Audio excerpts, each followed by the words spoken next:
Hello world, and welcome back to the channel for another review, this time for West of Loathing, created by Asymmetric. But before we get into the nitty gritty, I just want to quickly say thank you to my first 100 subscribers. I freaking love y'all so much, man. Like, for real. Thank you for the continued support, and to those who come after, man, I freaking love you too.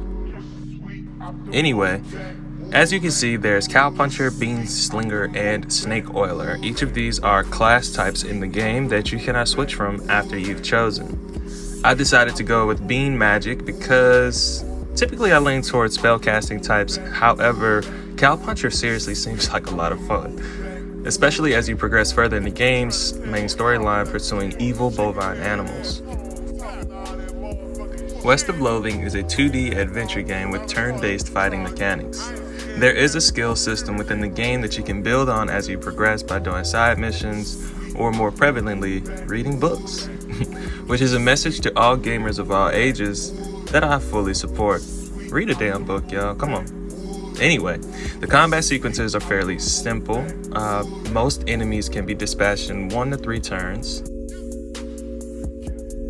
The game itself looks pretty basic, I'm sure. However, it is far from it. In this clip here, you can see the lighting effects that the dev team added, which honestly had me more geeked than it probably should have. But I just really appreciate the attention to detail.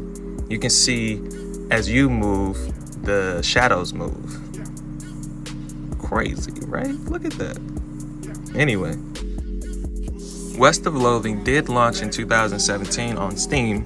I know, I'm pretty late to the party, but there's still fun to be had at least. I saw this game in Stadia Game Store and felt compelled to give it a try due to its stick figure animation style. I figure a game has to be pretty funny and silly if the animation style itself is how I still draw people to this day.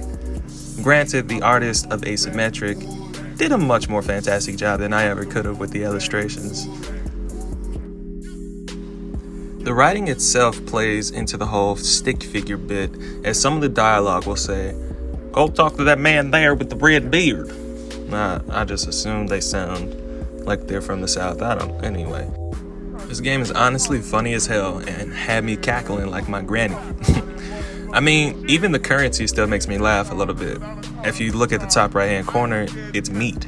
I guess that makes sense given the era, but also it doesn't. So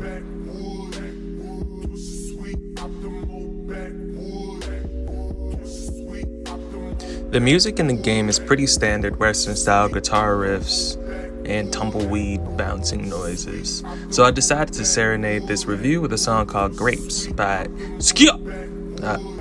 I guess that's how it's pronounced. I'ma just say that's how it's pronounced. But the name is going to be in the description below.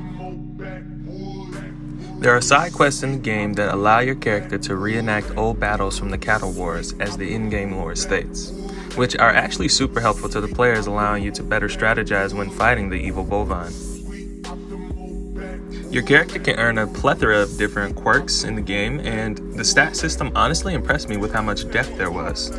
I think that old adage goes, don't judge a book by its cover, so let's not judge a game by its art style.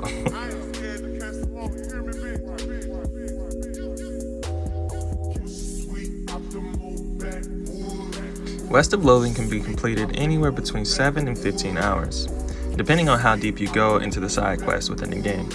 Again, surprisingly, there's a lot to wade through, and the puzzles within the game were pretty freaking hard. They aren't always super obvious, or even relatively obvious, and more often than not requires quite a bit of backtracking to complete. And I'm gonna be real with y'all, I guessed on a lot of them, just like my math homework growing up.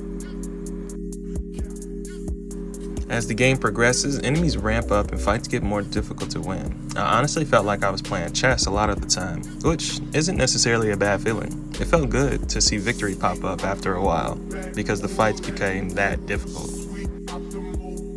This clip shows just how big the map and how many locations there are to explore within the game. I really appreciated how detailed and different each world was, and weird, as you saw with that walking horse. I'm tempted to run through the game again, trying out the different partners you can choose from in the starting town, as well as the different class types. Cow Puncher is calling my name. All in all, if you have Stadia Pro, this game is free and worth giving some attention. As always, this has been Carl MF. Peace and love, y'all. Wash your hands, wash your ass, and wear a damn mask. What the hell?